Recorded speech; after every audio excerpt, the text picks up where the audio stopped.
ये वास्तविक संख्याएं जो हैं वो जो मुख्य रूप से दो भागों में बांटी गई थी, जिन्हें हम लोग बोलते थे परिमेय संख्याएं और अपरिमेय संख्याएं, जिन्हें हम लोग कल पढ़े थे।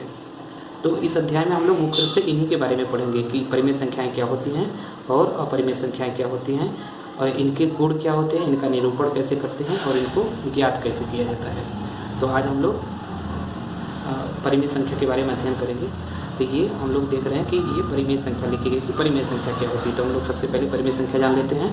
तो देखिए वे संख्याएं जिन्हें P/Q के रूप में, जिन्हें हमने कल बताया था कि जिन्हें P/Q के रूप में निरूपित किया जा सकता है। निरूपित करने का मतलब होता है जिनको हम लोग P/Q के रूप में लिख सकते हैं, किया जा सकता है, वे क्या कहलाती हैं? परिमेय संख्याएं। क्या कहलाती हैं? परिमेय संख्या।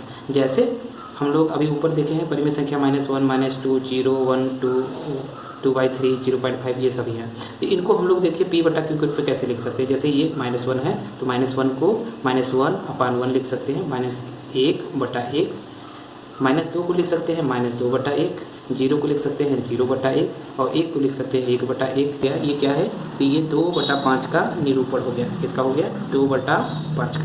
उसी तरह से ये देखो अगली संख्या है कितनी? 7/5। तो हम लोग क्या करेंगे, यहाँ पर एक संख्या और बढ़ा लेंगे और ये लिख देंगे 7/5। तो हम लोग क्या करेंगे, फिर से जो है 0 से चलेंगे और कहाँ तक जाएंगे? तो हम लोग जाएंगे 7/5 तक। कहाँ तक जाएंगे? 7/5 तक। तो ये जो संख्या है, ये जो संख्या बनी है, इसको ही हम लोग बोलते हैं निरूपण। ये जो रेखा बनी तो इसको हम लोग लिखते हैं क्या? 7/5।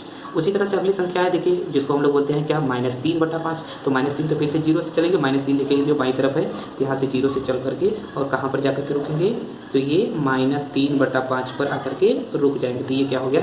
-3/5 का निरूपण है। उसी तरह से अगली संख्या देखिए -4/5। तो हम लोग क्या करेंगे, फिर से 0 से चलेंगे और 0 से चल करके कहाँ पर रुकेंगे? तो -4/5 पर। तो ये -4/5 पर क्या करेंगे? आकर के रुक जाएंगे। तो ये संख्या बनी। तो ये निरूपण कितना हो गया? तो इसका हो गया -4/5 का। तो इस तरह से हम लोग संख्या रेखा पर परिमेय संख्याओं को प्रदर्शित कर सकते हैं। अब अगली चीज़ हम लोग